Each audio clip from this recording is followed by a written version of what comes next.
YS Jagan ప్రభుత్వ చర్యల వల్లే స్టీల్ ప్లాంట్ ప్రైవేటీకరణ ఆగిందని కేంద్ర ఉక్కు శాఖ మంత్రి కుమారస్వామి అధికారికంగా వెల్లడించారు.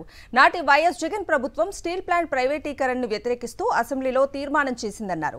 విశాఖ ఉక్కు స్టీల్ ప్లాంట్ ప్రైవేటీకరణ అడ్డుకోవడానికి జగన్ చేపట్టిన చర్యలను కేంద్ర మంత్రి కుమారస్వామి స్వయంగా వెల్లడించారు. ప్రైవేటీకరణ జరగకుండా కేంద్రంపై ఒత్తిడి తెచ్చి సఫలీకృతమైంది వైఎస్ఆర్సీపీ అనేది స్పష్టమైంది. విశాఖ వేదికగా ప్రధాని మోదీ సాక్షిగా వైఎస్ జగన్ విశాఖ ప్రైవేటీకరణ వద్దని గుర్తించిన సంగతి తెలిసిందే. ఈ అంశానికి సంబంధించిన పూర్తి అప్డేట్స్ అందించడానికి మా ప్రతినిధి నాయుడు లైవ్ లో జాయిన్ అవుతున్నారు. నాయుడు, కవిత, విశాఖ స్టీల్ ప్లాంట్ ప్రైవేటీకరణ అనేది వైఎస్ జగన్మోహన్ రెడ్డి వల్లే ఆగిందనే విషయాన్ని కేంద్ర ఉక్కు శాఖ మంత్రి కుమారస్వామి స్పష్టం చేశారు. మొదటి నుంచి కూడా వైఎస్ జగన్మోహన్ రెడ్డి విశాఖ స్టీల్ ప్లాంట్కు ప్రైవేటీకరణకు వ్యతిరేకంగానే ఉన్నారు. ఆయన కార్మికుల విజ్ఞప్తి మేరకు అసెంబ్లీలో ఏకగ్రీవంగా తీర్మానం చేసి కేంద్ర ప్రభుత్వానికి పంపించారు. కేంద్ర ప్రభుత్వం విశాఖ స్టీల్ ప్లాంట్ వైపు అడుగులు వేస్తున్నప్పటికీ కూడా దాన్ని అడ్డుకోవడంలో వైఎస్ జగన్మోహన్ రెడ్డి సఫలీకృతమయ్యారు.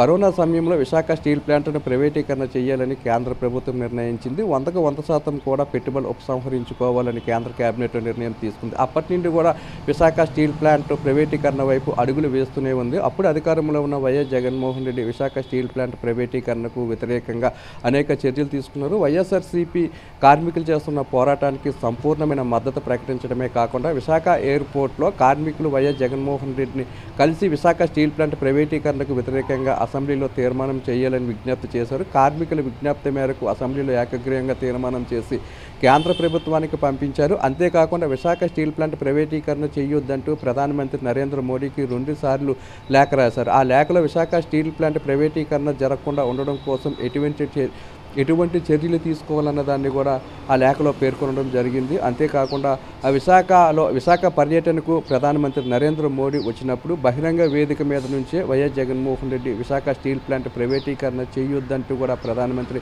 నరేంద్ర మోడీకి విజ్ఞప్తి చేశారు. ఇది విశాఖ స్టీల్ ప్లాంట్ అనేది ఒక సెంటిమెంట్ అని, 32 మంది ప్రాణత్యాగంతో విశాఖ స్టీల్ ప్లాంట్ ఏర్పడిందని, అటువంటి స్టీల్ ప్లాంట్ను ప్రైవేటీకరణ చేయొద్దు, దాని మీద ఆధారపడి సుమారు 1,00,000 మంది వరకు ప్రత్యక్షంగా పరోక్షంగా జీవిస్తున్నారు కాబట్టి విశాఖ స్టీల్ ప్లాంట్ అనే దాన్ని ప్రైవేటీకరణ చేయొద్దంటూ కూడా వైఎస్ జగన్మోహన్ రెడ్డి ఢిల్లీ వెళ్ళిన ప్రతి సందర్భంలోని ప్రధానమంత్రి నరేంద్ర మోడీతో పాటు కేంద్ర మంత్రులు కూడా విజ్ఞప్తి చేయడంతో పాటు వారి మీద ఒత్తిడి కూడా తీసుకుని రావడం జరిగింది.